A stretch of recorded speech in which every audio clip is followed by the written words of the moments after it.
आज आपका चैप्टर 9 है जीएसटी के अंदर, जिसमें हम लोग आज पढ़ेंगे जनरल प्रोविजन एंड इसके अंदर आपको क्या क्या टॉपिक है आज हम जो करेंगे। एक रजिस्ट्रेशन कैसे होगा, किसको कब करानी पड़ेगी। दूसरा पॉइंट आपका है जीएसटी की लायबिलिटी। तीसरा है आपका इनवॉइस के बारे में। फोर्थ वन है जीएसटी की रिटर्न एंड उसका फाइन, इंटरेस्ट। और फिफ्थ पॉइंट इसके अंदर रिफंड है। ये आपको 5 प्रोविजन आप जीएसटी के अंदर जनरल प्रोविजन पढ़ोगे। रिकॉर्ड्स कैसे मेंटेन करना है, हर चीज़ के बारे में। तो आज हम लोग जनरल प्रोविजन में पहला हम लोग रजिस्ट्रेशन के बारे में बता रहे हैं, जिसके मैं आपको अपने पहले भी कुछ दिन रजिस्ट्रेशन के बारे में बताया था। सो आप लोग देखेंगे कि पहला रजिस्ट्रेशन और जीएसटी लायबिलिटी हमारी कैसे बनेगी और इनवॉइस कैसे। आज ये 3 टॉपिक हम लोग कवर करेंगे, रजिस्ट्रेशन के बारे में, जीएसटी की लायबिलिटी के बारे में और इनवॉइस। आज ये 3 टॉपिक लेंगे, बाकी टॉपिक आपको नेक्स्ट क्लास में लिया जाएगा, रिटर्न और रिफंड के बारे में। ठीक है, इसको मैं मिटा दूँ।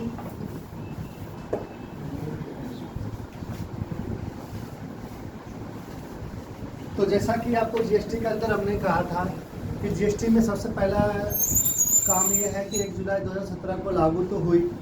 उसमें ये देखा गया कि कौन सा ट्रेडर, कौन सा व्यापारी को ऊपर जीएसटी इम्पोज करे। तो उसमें सबसे पहला इन्होंने रखा था प्रीवियस टैक्स पेयर के लिए। इसके लिए यानी कि ट्रेडर्स के लिए, कि जो अगर प्रीवियस ट्रेडर्स है और ऑलरेडी वो किसी न किसी टैक्स में रजिस्टर्ड पहले से है, जो इनडायरेक्ट टैक्सेस थे जैसे वैट में, एक्साइज में, सर्विस टैक्स में, तो उनको उन्होंने क्या किया, माइग्रेट किया। क्या किया? माइग्रेट इनटू जीएसटी इन 1 जुलाई 2017। ठीक है, इसके लिए उनको प्रोविजन सर्टिफिकेट दी, फिर माइग्रेशन करवाया, केवाईसी हुई, ये सारा कुछ हो गया। जैसे ही जुलाई 17 आई तो उस दिन से वो as a dealer, registered dealer कहलाए और उनको जीएसटी का जो रूल रेगुलेशन था उसके हिसाब से काम करना शुरू कर दिया। बट न्यू ट्रेडर्स के लिए, जो पहले से जीएसटी किसी भी टैक्स में रजिस्टर्ड नहीं थे, नया व्यापार शुरू कर रहे हैं, उनको अगर रजिस्ट्रेशन करवाना था तो जीएसटी ने आपकी लायबिलिटी बताई थी कि कब रजिस्ट्रेशन कराएं। तो सबसे पहले आपको लायबिलिटी हमने बताई थी टर्नओवर के ऊपर। किसके ऊपर? फिर दूसरा हमने बताई ट्रांजैक्शन के ऊपर, और वॉलंटरी तो आप ले ही सकते हो। ठीक है, तो टर्नओवर में मैंने बोला था कि अगर गुड्स है तो स्पेशल स्टेट के लिए 20 लाख है, और सर्विस है तो भी 20 लाख है, और रेस्ट ऑफ इंडिया के लिए गुड्स के केस में 40 लाख है, और सर्विस के केस में 20 लाख का टर्नओवर उसका बिजनेस का होता है तो रजिस्टर्ड होना पड़ेगा। ये देख लिया।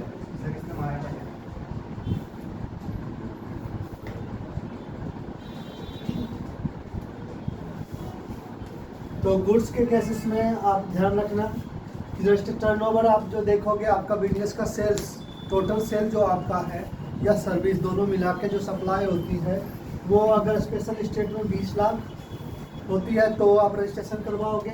और rest of India special state में मैंने आपको 11 स्टेट के नाम बताए थे।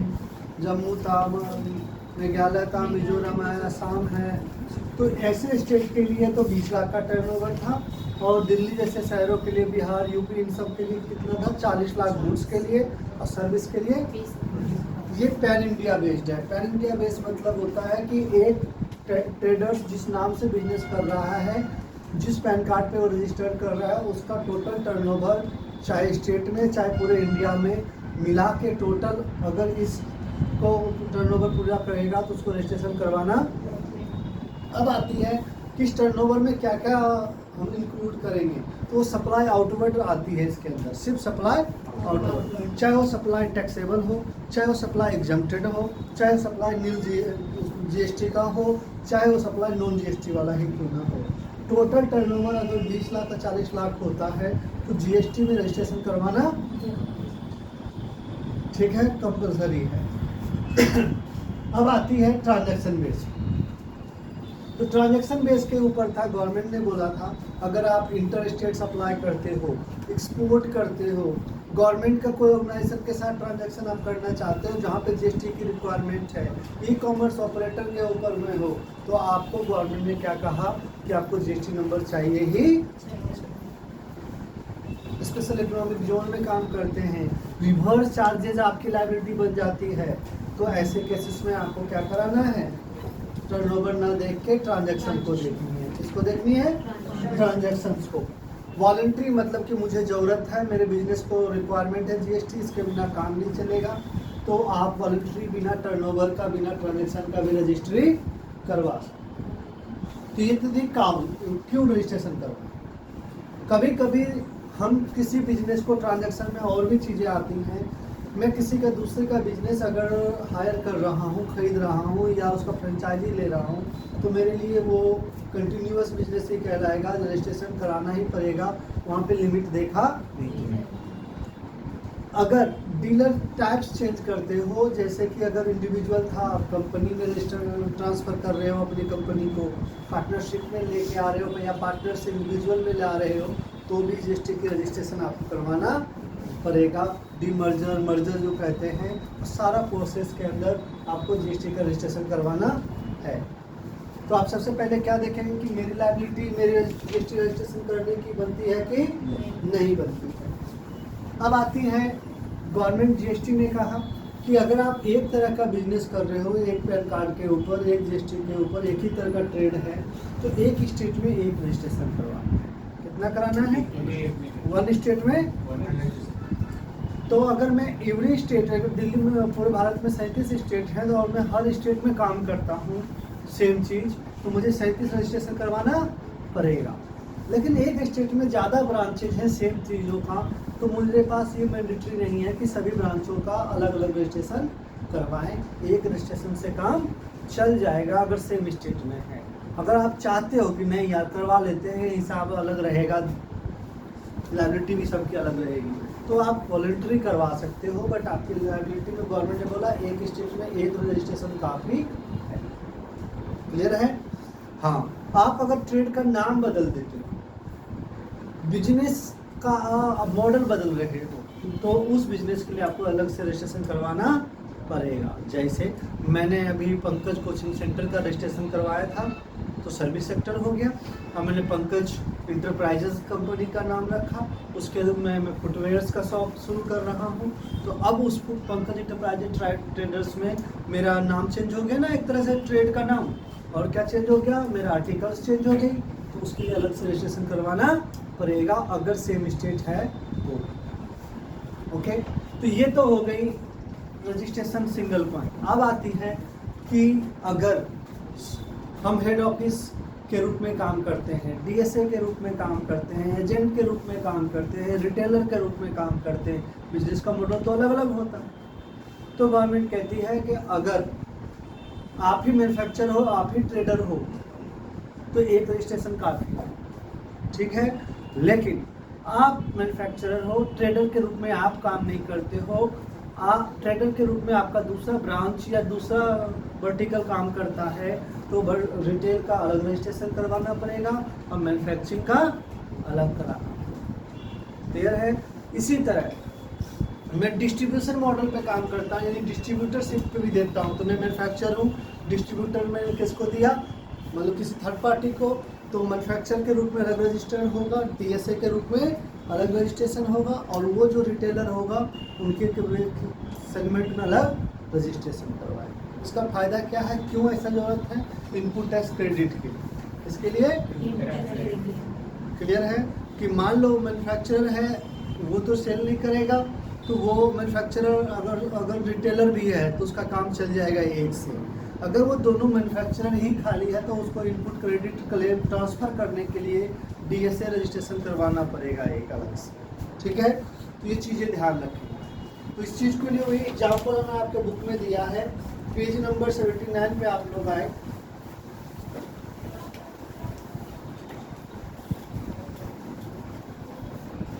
लिखा Assume that Reliance Industry have the 3 business segment. Reliance का कितने बिजनेस सेगमेंट है, 3।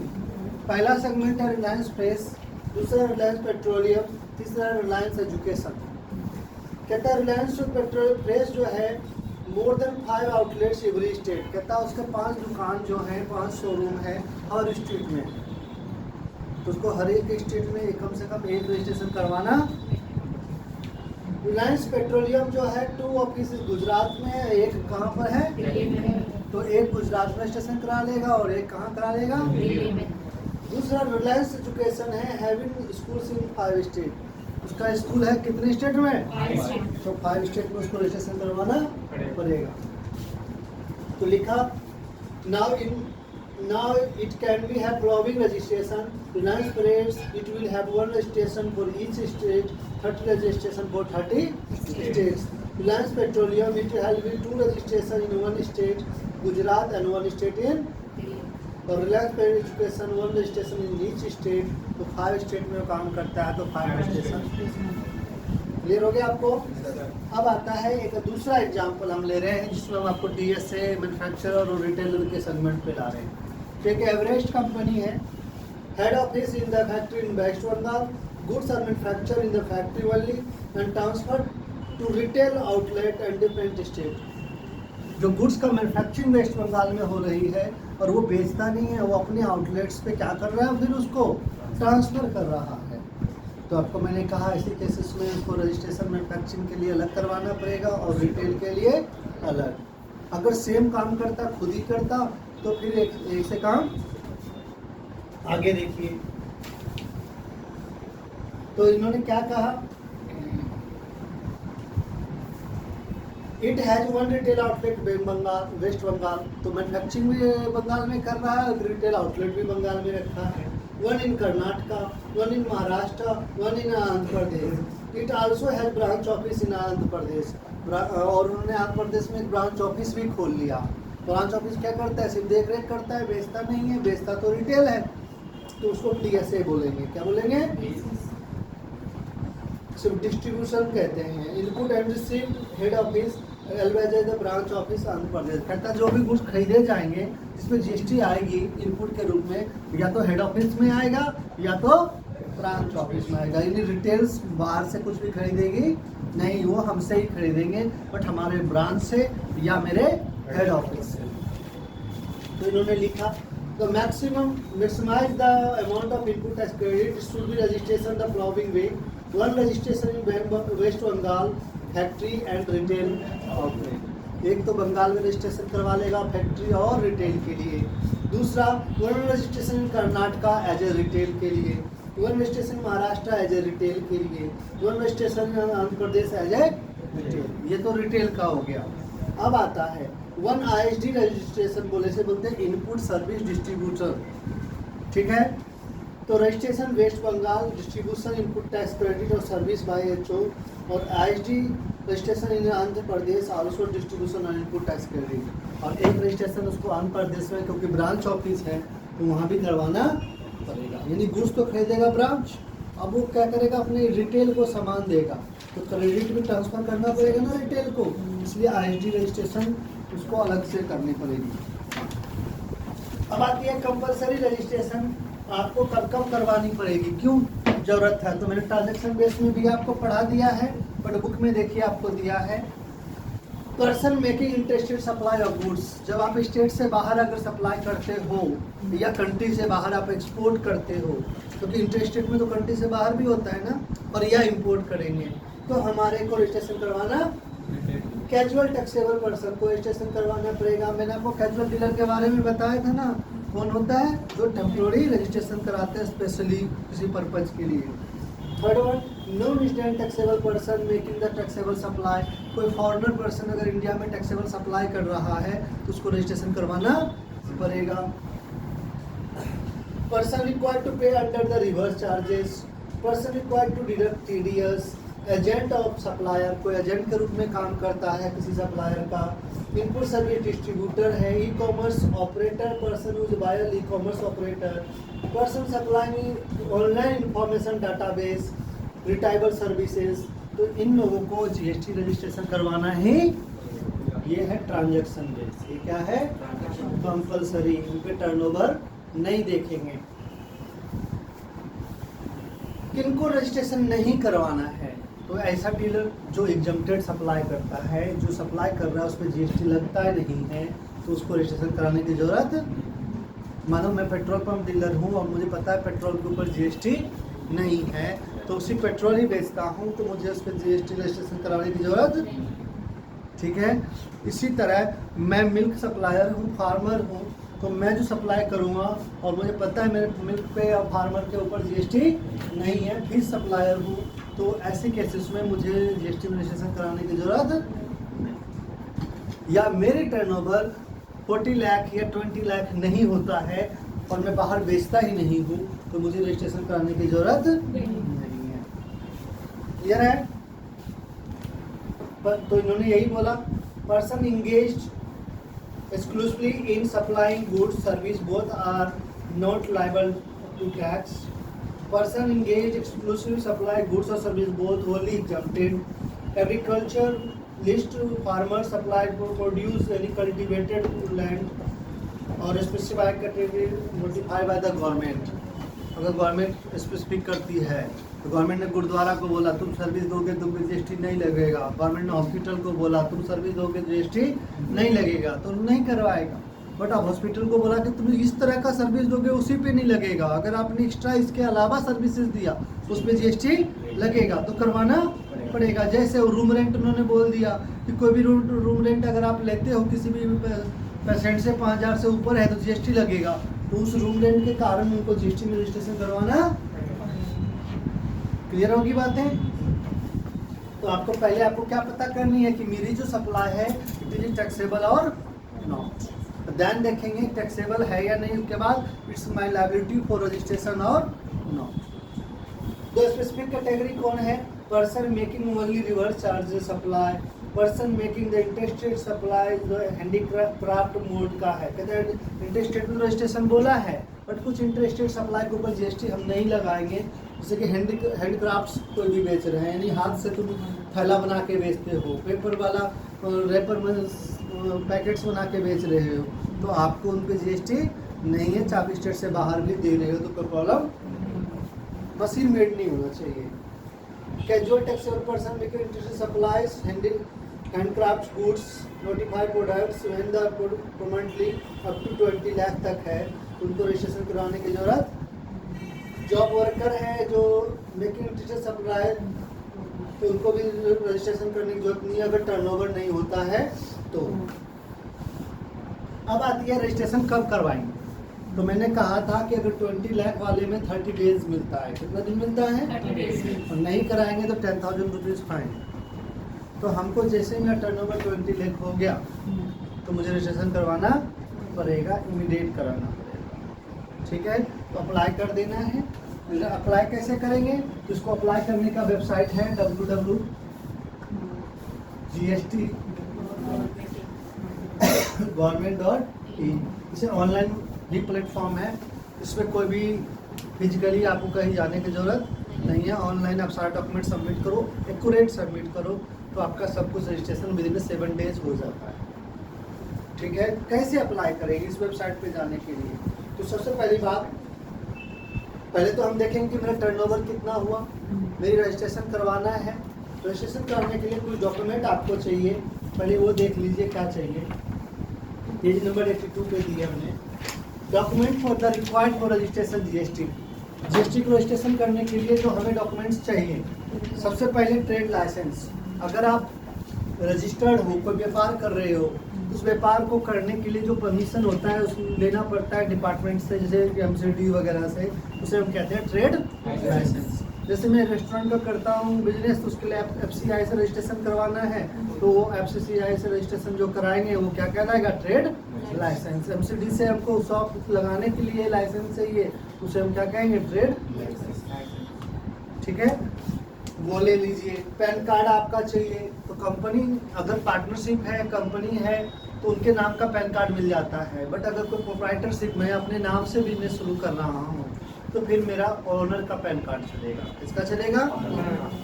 Then professional tax receipts, partnership deed, memorandum of association of person, certificate of incorporation, यानी कि ये डॉक्यूमेंट इनको जो होगा, पार्टनरशिप है तो पार्टनरशिप डीड मिलेगी, सोसाइटी एनजीओ है तो एसोसिएशन ऑफ उसकी रजिस्ट्रेशन का सर्टिफिकेट मिलेगा, कंपनी है तो उसको रजिस्ट्रेशन इनकॉर्पोरेशन सर्टिफिकेट मिलेगी, वो आपको उनको देना पड़ेगा। देन अगर आप जिस प्लेस पे बिजनेस कर रहे हो, रजिस्ट्रेशन करवाना चाहते हो, वो प्लेस आपका है या नहीं है, ये देखना है। अगर आपका है, ओनर आप हो और आपके बिजनेस के नाम से है, तो आप क्या करोगे, सिर्फ नॉर्मली बिजली बिल लगा दोगे और कोई भी पेपर प्रूफ लगाओ कि वो प्लॉट आपका है। तो कैसे होता है, तो जानते हो, हाउस टैक्स पेमेंट किया है तो वो लगा दीजिए, नहीं तो सेल डीड या ज़मीन का कोई भी पेपर आपको उस पर लगाना पड़ेगा। अगर अपना नहीं है, रेंट पे लिया है, तो रेंट एग्रीमेंट या लीज एग्रीमेंट लगाइए, विद एनओसी लगाइए। विद क्या लगाइए? जो एनओसी, इसलिए कि लैंडलॉर्ड को कोई इशू ना होना चाहिए कि आप उस एड्रेस पे जीएसटी रजिस्ट्रेशन करवा रहे हो, उन्हें कोई इशू नहीं है। Then incentive bill, fixed land bills, municipal tax receipt दे सकते हो, कैंसिल चेक, बैंक स्टेटमेंट का दे सकते हो, आधार नंबर और डिजिटल सिग्नेचर सर्टिफिकेट आपको तब जरूरत पड़ेगी अगर आप कंपनी के रजिस्ट्रेशन करवा रहे हो, एनजीओ के लिए करवा रहे हो, या जिनका ऑडिट होता है उनके लिए करवा रहे हो, तो आपको डिजिटल सिग्नेचर चाहिए। अदरवाइज ईवीसी सिग्नेचर बोलते हैं, ईवीसी का बोलते हैं इलेक्ट्रॉनिक वेरीफाइड सर्टिफिकेट्स। ये मोबाइल नेट बैंकिंग या आधार के द्वारा ओटीपी ऑपरेटेड होता है, उससे काम चल जाएगा अगर जहाँ पे मैंडेटरी डीएससी नहीं है तो। ठीक है, और डीएससी मैंडेटरी नॉर्मली कंपनीज के लिए है या जिनकी ऑडिट्स होती हैं उनके। प्रोफेशनल टैक्स कोई भी जैसे सीए वगैरह को है या कोई भी लॉयर्स है, तो उनको ना अपने प्रोफेशन का जो टैक्स पे करना पड़ रहा है उसे हम प्रोफेशनल टैक्स कहते हैं। स्टेट गवर्नमेंट लेती है, तो उनका रजिस्ट्रेशन होता है, तो वो रजिस्ट्रेशन आपको देना पड़ेगा। नहीं है आपके पास, प्रोफेशन का काम करते ही नहीं, मैं तो गुड्स का दुकान चला रहा हूँ, मैं ग्रोसरी शॉप का रजिस्ट्रेशन करवा रहा हूँ, तो उसको देने की ज़रूरत नहीं। ठीक है, आगे तो जीएसटी वेबसाइट पे जब जाओगे आप, इन डॉक्यूमेंट आपके पास सारा रहेगा। स्कैन कॉपी होना चाहिए, सेल्फ अटेस्टेड होना चाहिए। क्या होना चाहिए? पासपोर्ट साइज फोटो चाहिए। जो उसका पार्टनर है, ऑनर है, डायरेक्टर है, उनकी भी डिटेल्स चाहिए, उनकी पैन कार्ड, उनका आधार कार्ड, उनका फ़ोटो, उनका रेजिडेंशियल प्रूफ, एड्रेस वगैरह, मोबाइल नंबर, ईमेल आईडी।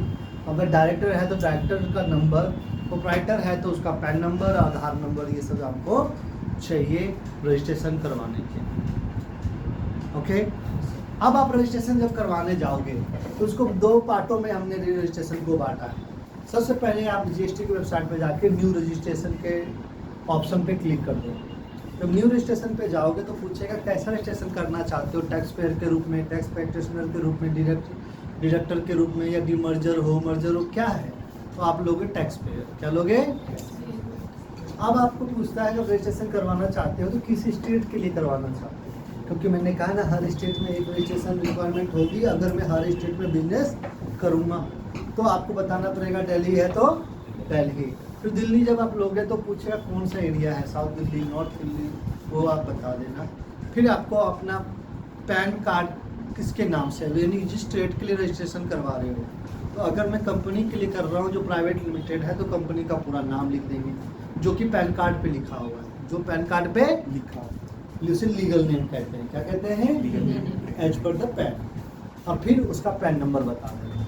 अगर प्रोप्राइटरशिप है, मैं नाम तो लिख दिया पंकज इंटरप्राइजेस, लेकिन पंकज इंटरप्राइजेस प्रोप्राइटरशिप में पैन नंबर उसका अलग से नहीं बनता है। तो फिर किसका पैन कार्ड लगेगा? ओनर का।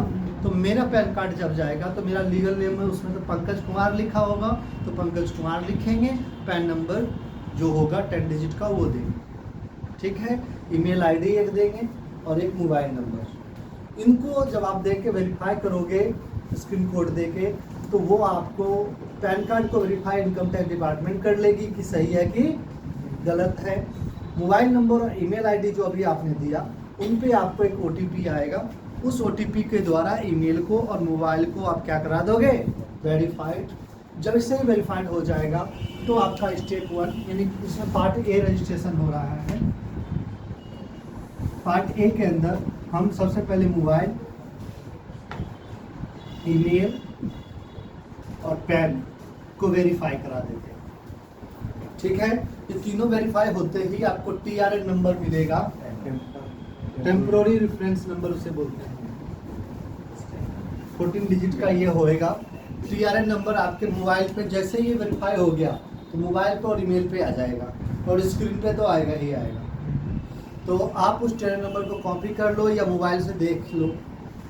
जब TRN नंबर पार्ट ए में वेरीफाई हो गया, TRN आ गया टेम्पोररी, तो अब आपको एक ड्राफ्टेड फॉर्म मिलेगा, उसके लिए TRN लॉगिन करना पड़ेगा।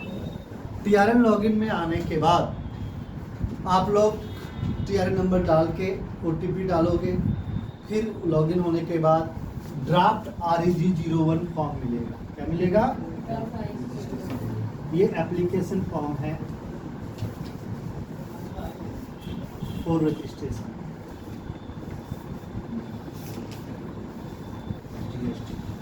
GST में रजिस्ट्रेशन करने के लिए ये हमारा क्या है? रजिस्ट्रेशन। तो हम आपको बोले थे रजिस्ट्रेशन GST में कराने के लिए हम 3 तरह के डीलर के रूप में रजिस्ट्रेशन करवाएंगे, कंपोजिट, कैजुअल और नॉर्मल यानी रेगुलर। तो हम कंपोजिट बोले थे जब आपका टर्नओवर मैक्सिमम कितने करोड़ तक रहेगा? 1.5 करोड़ तक रेस्ट इंडिया में, और स्पेशल स्टेट के लिए 75 लाख। कैजुअल के लिए बोला था जब कोई टेम्पोररी के लिए रजिस्ट्रेशन करवाना पड़ेगा, और रेगुलर को बोला या तो वॉलंटरी करवा लो या टर्नओवर 1.5 करोड़ से ऊपर या 75 लाख से ऊपर होगा तो आपको रेगुलर डीलर बनना। तो यही 3 REG में जब जाओगे तो पूछेगा तीनों ऑप्शन में कि आप कौन सा चाहते हो। तो आप अगर कैजुअल क्लिक करोगे तो कैजुअल हो जाएगा, कंपोजिट करोगे तो कंपोजिट, दोनों क्लिक नहीं किया तो क्या बच गया? ठीक है। तो जैसे इस लॉगिन पे जब जाएंगे ड्राफ्ट फॉर्म पे क्लिक करोगे तो सबसे पहले आपको बिजनेस का डिटेल भरना है। इसका भरना पड़ेगा। तो आपने शुरू में आपने पैन नंबर भरा, आपका पैन नंबर शो करेगा, जो लीगल नेम बताया वो लीगल नेम बताएगा। अब आपसे मांगेगा ट्रेड का नाम बताओ। किसका नाम बताओ? तो कंपनी वगैरह में, पार्टनरशिप वगैरह में तो उसका नाम ही ट्रेड नेम कहलाता है, बट प्रोप्राइटरशिप में ट्रेड का नाम कुछ और होता है। जैसे मैंने पंकज इंटरप्राइजेज रखा, पैन कार्ड तो पंकज कुमार के नाम से था, तो ऐसे केसेस में ट्रेड नेम पंकज इंटरप्राइजेज होगा, ठीक है। बट बाकी चीज़ों में जैसे पार्टनरशिप फॉर्म है तो उसका फॉर्म का ही नाम रहेगा, कंपनी है तो कंपनी का ही ट्रेड नाम। अब आपसे पूछता है कि आप कंपनी में जब आप आ गए तो आपका कॉन्स्टिट्यूशन क्या है, यानी किस तरह की कंपनी आपकी, प्रोप्राइटरशिप है, पार्टनरशिप है, NGO है, ट्रस्ट है, कंपनी है, विदेशी कंपनी है या इंडियन कंपनी है, ये आपको कॉन्स्टिट्यूशन बताना पड़ेगा। उसके बाद जब अपने दिल्ली लिया तो दिल्ली के हिसाब से एरिया बताना है, उसका कमिश्नरेट, उसका रेंज, उसका डिवीज़न आप वहाँ पे शो करेगा, सेलेक्ट कर लीजिएगा, ठीक है। इसको डिटेल देने के बाद पूछता है रीजन क्या है रजिस्ट्रेशन कराने का वो बता। तो आप बोलोगे टर्नओवर के बाद है तो वहाँ लिखा है थ्रेशोल्ड लिमिट या वॉलंटरी या डेथ हो गया मेरा ओनर का, तो कोई भी जो रीजन है सारी लिस्टेड हमारा रीजन है जो आपके लिए एप्लीकेबल है, और स्क्रॉल करके उसे सेलेक्ट कर लीजिए। आपने लिया वॉलंटरी तो पूछता है बिजनेस स्टार्ट कब करें, वो डेट बताओ। आपकी लायबिलिटी किस डेट को बनी सो भी बताओ। तो आप वॉलंटरी में ये दोनों बताओगे, और अगर आप पहले से रजिस्टर्ड हो तो फिर आपका रजिस्ट्रेशन बिजनेस स्टार्टिंग डेट तो सेम रहेगा, लायबिलिटी उस दिन होगा जिस दिन आपके 20 लाख या 40 लाख कंप्लीट किया। थ्रेशोल्ड लिमिट लिखा है तो बिजनेस तो पहले एक ही दिन में 20 लाख तो नहीं हो गया ना, तो हमको स्टार्टिंग डेट तो पहले का आएगा और लायबिलिटी डेट उस दिन होगा जिस दिन मेरा 20 लाख या 40 लाख कंप्लीट। क्लियर है आपको? अब आपको पूछता है कि क्या एग्जिस्टिंग टैक्स पेयर हो, आपके पास पहले से कोई टैक्स का रजिस्ट्रेशन है, चाहे वो जीएसटी में, चाहे वो वैट में, चाहे एक्साइज में, चाहे प्रोफेशनल टैक्स में, किसी भी डिपार्टमेंट में तो है, तो उसका नंबर, किस डेट को रजिस्ट्रेशन कराया और उसका सर्टिफिकेट का कॉपी लगाना पड़ेगा। नहीं है तो उसे सेलेक्ट करने की जरूरत। तो ये हुई बिजनेस डिटेल। जैसे बिजनेस डिटेल आप सेव करोगे, अब आपको प्रमोटर्स का डिटेल बताना पड़ेगा। प्रमोटर्स मीन्स जो उसका ऑनर है। क्या है? ऑनर। तो प्रोप्राइटरशिप में एक ही पर्सन ओनर होता है, पार्टनरशिप में जितने पार्टनर होंगे वो ओनर होगा, और डायरेक्ट कंपनी केस में जितने डायरेक्टर एक्टिव होंगे वो ओनर होगा, एनजीओ में जो ट्रस्टी होगा वो ओनर होगा।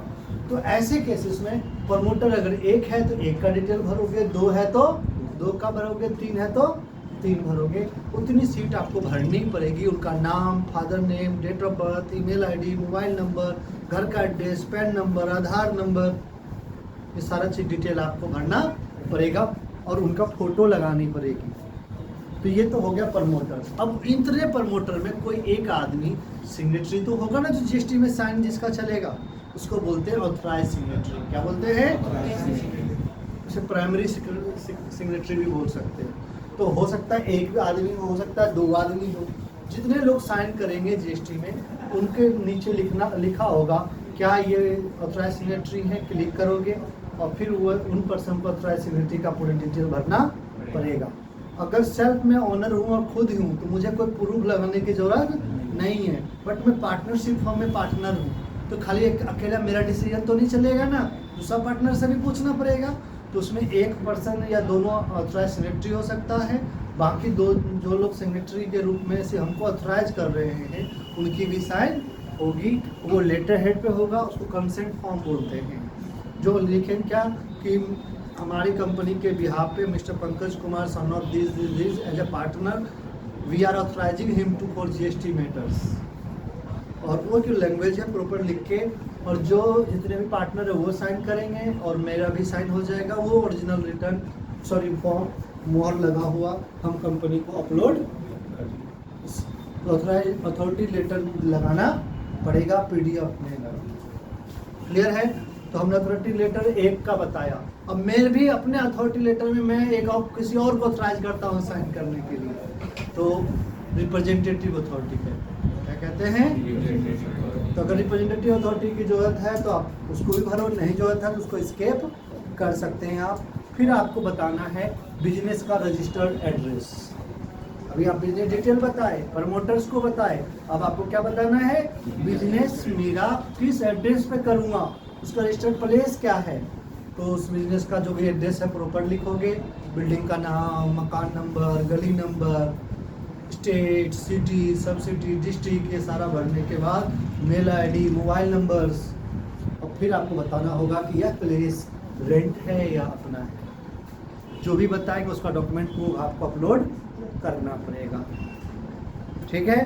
साथ में बताना पड़ेगा कि आप बिजनेस किस चीज़ का करोगे। तो आपको बताना होगा कि मैं अगर मैन्युफैक्चरर हूँ तो मैन्युफैक्चरर, रिटेलर हो तो रिटेलर, सर्विस प्रोवाइडर हो तो सर्विस प्रोवाइडर, वेयर हाउस हो तो वेयर हाउस, एक्सपोर्टर हो तो एक्सपोर्टर, जो भी होगा, कोई एक ही दो तो होगा, उनको क्लिक करके टिक कर देंगे। ठीक है? फिर एड्रेस प्रूफ लगाने के बाद सेव कर दीजिएगा। तो आपने 3 डिटेल भर दिया, बिजनेस ऑनर और बिजनेस का एड्रेस और क्या काम करते हैं। अब आपसे पूछता है क्या बिजनेस आपका एडिशनल प्लेस पे भी है। अगर मेरा सेम स्टेट में और भी जगह मेरा ऑफिसेज हैं तो वो एडिशनल प्लेस भी बता देंगे, नहीं है तो बताने की जरूरत। ठीक है? अब उसके बाद आप बताओगे बिजनेस किस चीज़ का करोगे। गुड्स का, तो कोई भी टॉप 5 गुड्स का, मान लो मेरा ग्रोसरी शॉप है, उसमें 50 आइटम है तो 50 आइटम का नाम लिखना मुश्किल हो जाएगा ना वहाँ पे।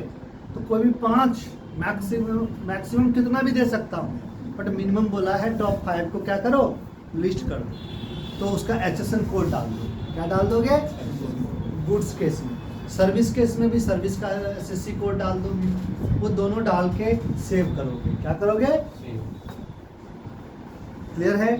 फिर आपको बतानी है कि जो आप स्टेट स्पेसिफिक कोई रजिस्ट्रेशन कर रखे हो, जैसे एक्साइज हो गया, प्रोफेशनल टैक्स वगैरह है तो बताओगे, अदरवाइज उसको स्किप कर दीजिए। इसका डिक्लेरेशन करना है, वेरीफाई कर देना है, जो सिग्नेटरी था उसको सेलेक्ट करके, अगर ईवीसी सिग्नेटरी है तो ईवीसी के द्वारा, और अगर डिजिटल सिग्नेचर है तो डिजिटल सिग्नेचर के द्वारा वो फॉर्म सबमिट कर देंगे। क्या कर देंगे? ठीक है। पहले क्या था कि बैंक का डिटेल भी उसी में भरना पड़ता था, लेकिन अब गवर्नमेंट ने हमको 30 डेज तक का टाइम देता है रजिस्ट्रेशन के बाद कि आप अपने बैंक्स का अपडेट कर दीजिए। तो जब रजिस्ट्रेशन नंबर आ जाएगा तो सर्टिफिकेट को देख के आप अपने ट्रेड के नाम से बिजनेस अकाउंट खुलवा लोगे, करंट अकाउंट, और वो करंट अकाउंट फिर अपडेट कर दोगे एफएससी कोड, अकाउंट नंबर और ब्रांच कोड वगैरह, और उस जो डिजिटल जो मिला है पेपर, चेकबुक मिला है चेकबुक, स्टेटमेंट है तो स्टेटमेंट, वो आप स्कैन करके अपलोड कर दें। ठीक है। आजकल जो प्रोप्राइटरशिप है तो आधार को वेरीफाई करवाता है, तो वेरीफाई के लिए क्या करता है, आधार नंबर जो आप डालें तो ओटीपी आएगा, ओटीपी नंबर वगैरह डाल के आप आधार को वेरीफाई करवा दोगे। आपका रजिस्ट्रेशन विदिन 7 डेज घर पे आ जाएगा, मेल से, ईमेल में मिल जाएगा। किसमें मिल जाएगा? अगर कोई ऑब्जेक्शन है, पेपर गलत डाला, इंफॉर्मेशन गलत है मेरा, तो वो नोटिस देंगे। तो जो हम रजिस्ट्रेशन की RG 01 में किए ना, तो वो नोटिस हमको RG 02 से करें कि भाई साहब आपने एड्रेस प्रूफ सही नहीं लगाया, स्कैन सही नहीं है, दोबारा करो। तो फिर मैं अप्लाई करूँगा मॉडिफाई करके उसको, तो RG 03 कहलाएगा। फिर वो उसको देखेगा सही है तो रजिस्ट्रेशन दे देगा, नहीं तो फिर ऑब्जेक्शन होगा तो फिर RG 04 में हमारे को क्या करेगा, ऑब्जेक्ट करेगा, फिर से हम अप्लाई कर देंगे। थर्ड टाइम तक अगर ठीक हो गया तो हो गया, नहीं तो वो कैंसिल कर देगा, फिर नया फ्रेश रजिस्ट्रेशन के अप्लाई करना पड़ेगा। अदरवाइज जब वो सब कुछ ओके है तो रजिस्ट्रेशन के रूप में RAG 06 आपको सर्टिफिकेट देता है ऑफ रजिस्ट्रेशन। ठीक है। RAG 06 सर्टिफिकेट ऑफ रजिस्ट्रेशन होता है कि आपका रजिस्ट्रेशन हो गया।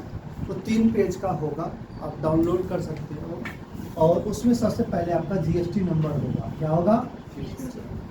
जो कि 15 डिजिट का होता है, जिसमें पहला 2 कैरेक्टर 07, पहला 2 जो लेटर है स्टेट कोड होता है। क्या होता है? फिर पैन नंबर होता है, पैन नंबर 10 डिजिट का होता है, तो 10 2 12 डिजिट तक तो ये हो गया। 13th डिजिट जो है वह नंबर ऑफ रजिस्ट्रेशन को बताता है। पहली बार रजिस्ट्रेशन कराया तो 1 लिख के आएगा, उसी पैन कार्ड से मैं दोबारा दूसरे स्टेट में रजिस्ट्रेशन करवाने जा रहा हूँ तो 0 2 लिख। क्लियर है? 14th character Z by default है। क्या है? यानी फिक्स है, ये आएगा ही आएगा। और 15th है चेक डिजिट है, उन्होंने एक सीरीज रखा है सबके लिए यूनिक अलग अलग। तो ये 15 डिजिट का नंबर आपको आएगा। जैसे GST नंबर मेरा आ गया तो मेरा काम क्या बनता है, वह सर्टिफिकेट का एक कॉपी अपने रजिस्टर्ड प्लेस पे ऑफिस में ऐसे जगह लगाए जो दूसरे के लिए विजिबल। साथ में मेरा जो साइन बोर्ड बनेगा यानी बोर्ड, उस पर मेरा GST नंबर लिखा होना चाहिए। क्लियर है? साथ के अंदर जो भी मैं इनवॉइस डॉक्यूमेंट इशू करूँगा, debit note, credit note, bill number, bill, उनमें मेरे GST नंबर लिखे होना चाहिए। ठीक है? तो ये थी रजिस्ट्रेशन की बात। अब आता है किसी का बात मन में ये आ जाए कि रजिस्ट्रेशन हम कैंसिल कब कराएंगे या कितने दिन तक वैलिड होगा। तो जब तक आप रिटर्न भरते रहोगे, प्रॉपरली बिजनेस चलाते रहोगे, तब तक वो वैलिड है। अगर आप लगातार 6 महीने तक कोई बिजनेस नहीं करते हो तो डिपार्टमेंट का पर राइट है कि उसको कैंसिल कर सकते हो। कोई बिजनेस नहीं करते नहीं, और रिटर्न वगैरह नहीं भरते हो तो खुद से स्वेच्छा से मुझे लगता है कि मैं बिजनेस बंद कर रहा हूँ तो मैं सरेंडर कर सकता हूँ। लेकिन सरेंडर करूँगा तो जिस दिन को मैं सरेंडर कर रहा हूँ, कैंसिलेशन के लिए रिक्वेस्ट कर रहा हूँ, उस दिन तक की मेरी जो भी लायबिलिटी है वो क्लियर कर दे। और सरेंडर जब एक्सेप्ट हो जाएगा तो एक फाइनल रिटर्न हमको GSTR10 में भरना पड़ता है कि जो भी लायबिलिटी है वो न्यू, ठीक है, तब कंफर्म हो जाता है कैंसिलेशन। तो एक मैं स्वेच्छा से कभी भी खुद करूँगा, अदरवाइज डिपार्टमेंट खुद करेगा। समझ में आ गई? अदरवाइज जो वैलिड है जब तक वो कैंसिल नहीं हुआ तब तक वो। तो ये थी रजिस्ट्रेशन की बातें। अब आती है रजिस्ट्रेशन आने के बाद GST का डॉक्यूमेंट्स। तो सबसे पहला एक डीलर का काम है कि रजिस्ट्रेशन होने के बाद वो जो भी सप्लाई करेगा उसका इनवॉइस रिलीज करेगा। क्या बनाएगा? इनवॉइस। और इनवॉइस में कोई भी डिस्क्रिपेंसी है, चेंज है, गलती हुई, उसके लिए डेबिट नोट और क्रेडिट नोट इशू करेगा। तो गवर्नमेंट का कहना है चाहे डेबिट नोट हो, क्रेडिट नोट हो या इनवॉइस हो, उस पर कंपनी का GST नंबर, नाम, address, phone number, bill number, dates, क्या प्रोडक्ट बेच रहा है, कितनी क्वांटिटी दे रहा है, किस रेट में दे रहा है, उसका टैक्स कंपोनेंट कितना कितना है, एडिशनल चार्जेस क्या लिया है, वो सब इनवॉइस में मेंशन होना। ठीक है। तो अगर आप कंपोजिट सप्लायर हो तो बिल ऑफ सप्लाई दोगे। क्या दोगे? अगर कैजुअल डीलर हो या नॉर्मल डीलर हो तो टैक्स इनवॉइस इशू करो। इसी तरह आप भी खरीदोगे तो आप भी किसी ऐसे डीलर से खरीद रहे हो जो रजिस्टर्ड है और वो नॉर्मल है तो टैक्स इनवॉइस देगा। अगर वो कंपोजिट डीलर है तो बिल ऑफ सप्लाई देगा, और अगर वो अनरजिस्टर्ड डीलर है तो वही बिल्स देगा। ठीक है। तो जो भी इनवॉइस आप रेज करोगे, अगर गुड्स के लिए रेज करते हो और तो 3 कॉपी बनाओ। कितने कॉपी बनाओगे? 3 कॉपी। ओरिजिनल बायर के लिए जो खरीद रहा है उसको दोगे ओरिजिनल कॉपी, डुप्लीकेट ट्रांसपोर्टर को दोगे अगर गुड्स है, और ट्रिप्लीकेट अपने पास रखो। कभी कभी 4 कॉपी या 5 कॉपी भी बनता है, वो नंबर ऑफ ट्रांजेक्शन भी करता है। इसमें एक्सपोर्ट करूँगा। क्या करूँगा? एक्सपोर्ट। तो ओरिजिनल तो मैं बायर के लिए रख दिया, जो मेरा सामान एक्सपोर्ट ले जा रहा है वो एजेंसी, एक्सपोर्ट एजेंसी एक बिल लेगा, एक जो सामान को पहुंचाने जा रहा है उस शिपिंग वाला एक बिल लेगा ना, और एक जो मेरे को एजेंट है तो एजेंट ले लेगा। तो नंबर्स देखना है कि मैं कितने लोगों के द्वारा वो काम कर रहा हूँ। उस हिसाब से 3 भी हो सकती है, 5 भी हो सकती हैं, ठीक 4 भी हो सकती है। तो क्या होगा? ओरिजिनल को ओरिजिनल बोलेंगे, डुप्लीकेट को डुप्लीकेट, ट्रिप्लीकेट, क्वाड्रिकेट, ऐसा नाम देना पड़ेगा। एक इनवॉइस एक बार जो इशू हो गया, ओरिजिनल दोबारा फिर से वो इशू नहीं करेंगे। इससे क्या होगा? नंबर रिपीट होने का चांसेस ज़्यादा है, डबल एंट्री होने का चांसेस बन जाती हैं। इसलिए कहते हैं कि बिल का प्रिंट एक ही बार हो। किसी का खो गया और आपसे फिर से मांग रहा है तो आप उसे जब दोबारा दोगे डुप्लीकेट बिल दोगे। क्या दोगे? उस पर लिखोगे डुप्लीकेट। जो भी इनवॉइस आप रेज कर रहे हो कम से कम 72 मंथ तक उसको संभाल के रखना है। कितने महीने तक? यानी 6 ईयर तक। 6 ईयर तक हमारे पास हमारे खरीदने का, बेचने का, उसकी सब्सिडरी डॉक्यूमेंट यानी डेबिट नोट, क्रेडिट नोट वगैरह, वो मेरे पास 6 ईयर तक रिकॉर्ड मेंटेन होना चाहिए प्रॉपर वेज में, सीरियल में, कोई मिसिंग नहीं होना चाहिए। ओरिजिनल मतलब ओरिजिनल कॉपी होना चाहिए। तो गवर्नमेंट कहता है साथ में कुछ सब्सिडरी बुक्स भी मेंटेन करना पड़ता है, cash book, profit loss account में अगर मेरे लिए है तो वो, बैंक स्टेटमेंट्स, परचेज सेल का रजिस्टर्स, ये सब मेंटेन करना आपको पड़ेगा with in 6 years. Minimum 6 year का तो चाहिए ही। डिपार्टमेंट आपके जब स्क्रूटनी करेगा, असेसमेंट करेगा, तो आपसे वो किसी भी 6 ईयर का डॉक्यूमेंट मांग सकता है और आपको देना पड़ेगा। क्लियर है? तो ये थी डॉक्यूमेंट्स। तो टैक्स इनवॉइस कौन देगा? आपको मैंने बताया, एक बिजनेस रजिस्टर्ड डीलर जो रेगुलर होगा वो किसी को भी बेचेगा तो टैक्स इनवॉइस देगा। कंपोजिट रजिस्टर्ड डीलर है तो बिल ऑफ सप्लाई देगा, अनरजिस्टर्ड डीलर है तो बिल्स देगा। क्लियर है?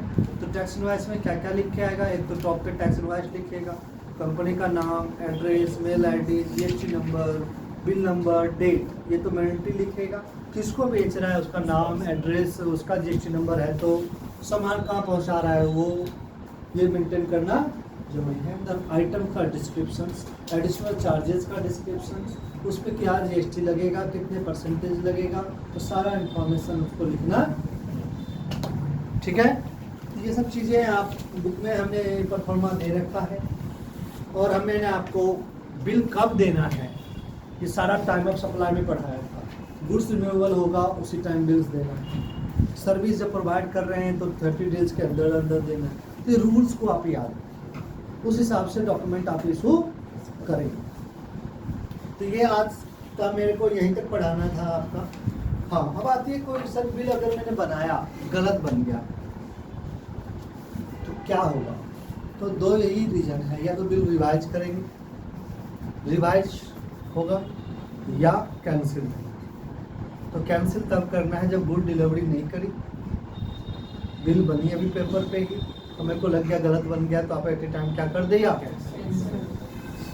ठीक है, सामान दे दी, सब कुछ ठीक है, रेट ठीक है, वैल्यू भी ठीक है, क्वांटिटी का अमाउंट मैंने गलत लिख दिया, 10 लिखना था 9 ही लिख दिया, या 10 था 110 लिख दिया, तो उसको ठीक करना है, तो उसको रिवाइज करते हैं, उसके लिए डेबिट क्रेडिट नोट देने की जरूरत नहीं है।